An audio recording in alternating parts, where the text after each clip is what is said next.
പൊതിച്ചോർ വിതരണം സംബന്ധിച്ച പ്രസ്താവനയിൽ നിന്ന് മന്ത്രി കെ മുരളീധരൻ പിൻവാങ്ങിയാൽ മാത്രം പോരാ, ഖേദം പ്രകടിപ്പിക്കണമെന്ന് വി ശിവൻകുട്ടി. ആശുപത്രികൾ ആരോഗ്യമന്ത്രിയുടെ കുടുംബസ്വത്തല്ലെന്നും വി ശിവൻകുട്ടി പറഞ്ഞു.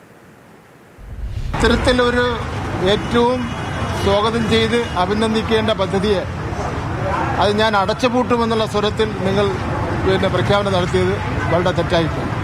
നിങ്ങൾ ആ പ്രസ്താവനയിൽ നിന്ന് പിൻവാങ്ങി എന്നാണ് മാധ്യമങ്ങളിൽ നിന്ന് മനസ്സിലാക്കാൻ വേണ്ടി കഴിയുന്നത്. പിൻവാങ്ങിയാൽ മാത്രം പോരാ, നിങ്ങളത് ഖേദം പ്രകടിപ്പിക്കുകയും നിങ്ങളുടെ പ്രസ്താവന പിൻവലിക്കുന്നതിന് വേണ്ടി തയ്യാറാവുകയും വേണം. ഞങ്ങളുടെ ആശുപത്രിയിൽ കയറി ഇത് വിതരണം ചെയ്യാൻ വേണ്ടി പറ്റൂലെന്ന് പറയാനുള്ള അവകാശം നിങ്ങൾക്ക് എവിടെ നിന്നുള്ള അവകാശം കിട്ടി?